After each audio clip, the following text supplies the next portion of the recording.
Souvenez-vous, c'était en avril dernier. L'équipe des 43e Olympiades des métiers chaussait ses baskets et réalisait son premier week-end de préparation mentale et physique. Ils remettent ça ce week-end avec un programme plus précis, relaxation, aviron, cardio-training et cohésion d'équipe.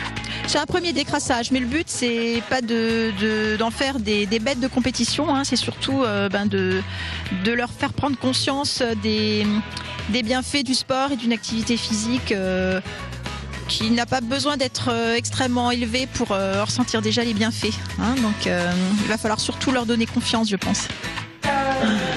Moi, les outils que je leur apporte, finalement, ils peuvent s'appliquer dans tous les métiers, dans toutes les situations de la vie. Puisque quand on travaille sur le mental, ça pourrait aussi très bien s'appliquer dans le milieu familial, que le milieu professionnel, qu'en amitié. Et après, moi, ce que je leur demande, c'est aussi de me donner des exemples concrets de situations qu'eux, ils ont vécues, pour qu'on puisse un petit peu les décortiquer et leur faire prendre conscience de certaines façons de faire, et puis d'avancer comme ça ensemble. Je pense que le mental, le corps, les compétences, effectivement, ce sont les trois piliers. Et quand ils vont arriver en finale, je pense qu'il y aura des gens techniquement qui seront aussi bons qu'eux.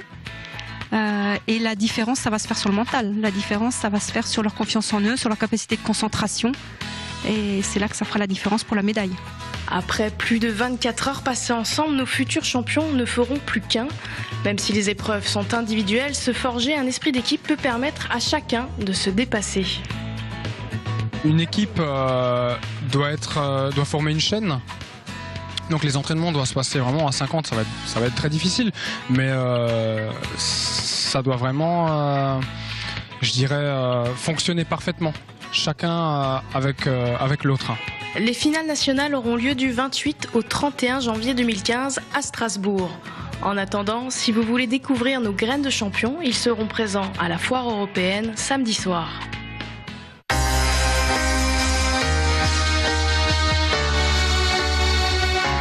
Les malades le savent bien, le diabète est une pathologie que l'on subit au quotidien.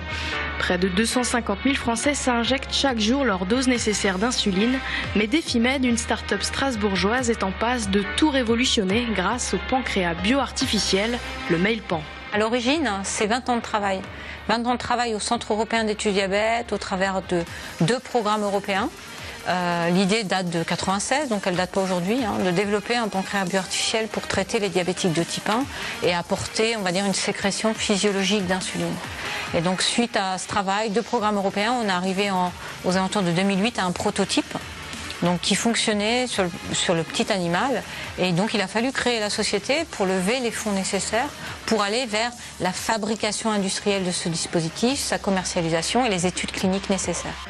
Le principe de Mailpan est simple, une petite poche semi-perméable implantée dans le ventre du patient.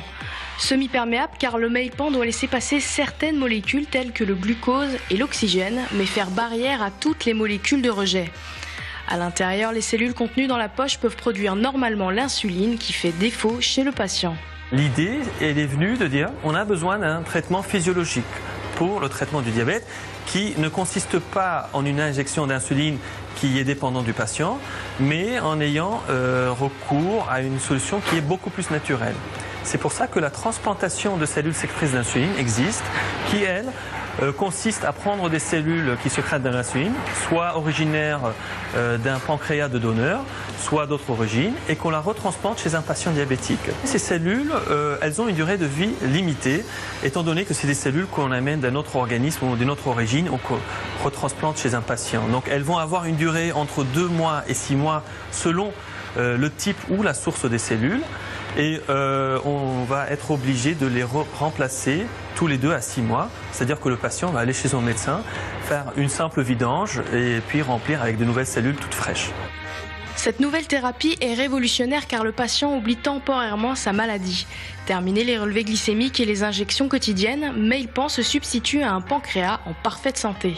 On part de l'idée qu'on a assez appris sur le manque dans les thérapies existantes du diabète pour dire qu'on va résoudre tout ce qui est inconvénient.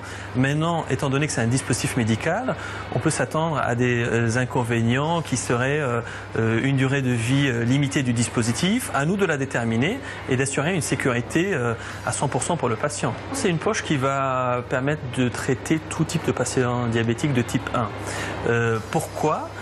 parce qu'on se base sur des matériaux qui vont être acceptés par tout corps, on va avoir accès à une thérapie qui est assez sécurisée et on va pouvoir également accéder à des sources illimitées de cellules sectrices d'insuline. Si l'idée du biopancréas a germé au cœur du Centre européen d'études du diabète, il était essentiel de créer une entreprise pour développer le dispositif.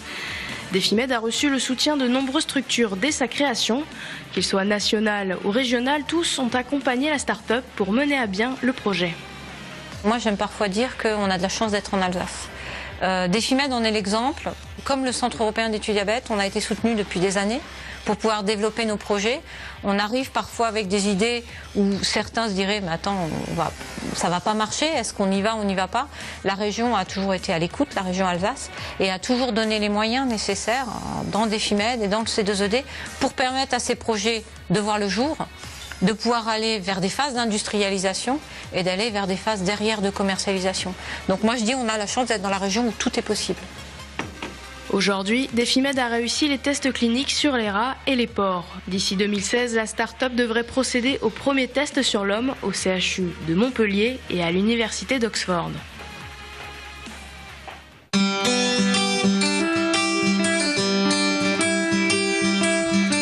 Colline est une jeune artiste alsacienne. À un détail près, son spectacle à elle est ambulant. Colline, elle a fait de sa passion un métier. Après des études dans les arts du spectacle, c'est une drôle de rencontre qui l'a convaincue de monter ses spectacles itinérants. C'est quand j'ai découvert la scénographie, donc tout ce qui est décor de théâtre, que j'ai mis le doigt sur ce qui me plaisait. Je suis après partie à Metz pour faire un master professionnel de scénographie.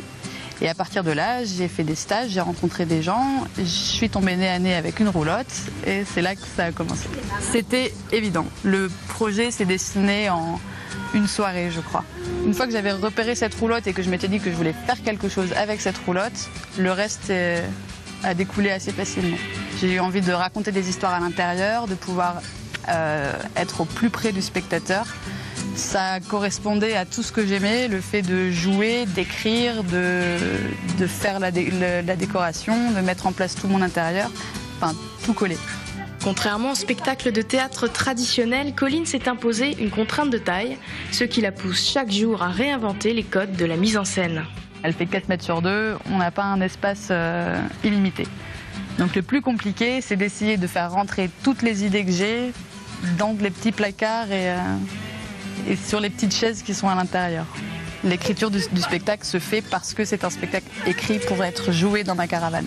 Ça rajoute un petit peu de débrouille. Je suis obligée de réfléchir, de trouver des petites astuces, de m'organiser, de faire des petits mécanismes avec mes pieds, mes mains pour tout enchaîner. Non, c'est rigolo. Ça crée de l'interaction parce que je peux tendre la main et toucher les enfants, donc ça ils le sentent, donc ils sont assez attentifs et ils participent un petit peu au spectacle. Enfin, je joue un petit peu avec eux. Il y a un gros rôle de narratrice qui du coup parle directement aux enfants et leur pose parfois des questions et du coup ils sont totalement impliqués dans le spectacle, quoi.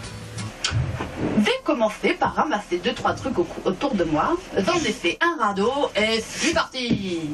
Après c'était facile, il m'a suffi de ramasser toutes ces choses-là qui traînent dans l'océan pour faire ce magnifique bateau. Alors, il est pas beau mon bateau pour un truc fait avec des poubelles?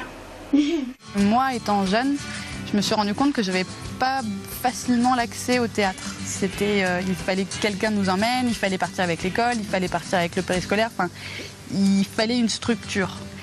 Et je me suis dit, c'est dommage, j'ai envie, moi, de pouvoir apporter aux jeunes des campagnes ce que moi, j'ai pas pu avoir. Donc du coup, la caravane, ça s'installe en plein milieu du village, c'est facile et tout le monde peut venir. En général, je fais en sorte de me mettre à un endroit où on me voit. Du coup, forcément, comme je m'installe souvent la veille, les gens voient ça, se demandent ce que c'est et ça appelle à la curiosité, quoi. Colline a participé au concours Expérience de jeunesse organisé par la région Alsace. Un tremplin destiné aux Alsaciens de 16 à 28 ans aux initiatives originales. À la clé, un chèque de 2 000 € et un soutien régional. Ce qui est difficile dans ce genre de projet, c'est que je suis toute seule à tout faire. Donc il n'y a personne en fait qui est là pour me dire si je suis dans la bonne voie, si c'est bien, si c'est intéressant, si c'est moi toute seule. Donc le fait d'avoir un retour comme ça pour démarrer, c'est super, c'est génial. C'est vraiment une super fierté. Quand on se dit qu'on commence de rien, qu'on suit un rêve, juste un projet qui est à la base un rêve et que c'est reconnu, c'est chouette. Surtout que ça apporte de la crédibilité quand on essaye de vendre un spectacle et que dans le dossier c'est dit que c'est soutenu par la région, forcément ça apporte du crédit et je pense que ça ouvre des portes. La caravane de Colline sillonne les petites routes alsaciennes à la recherche de spectateurs. Si vous l'apercevez, n'hésitez pas à monter à bord pour un voyage extraordinaire.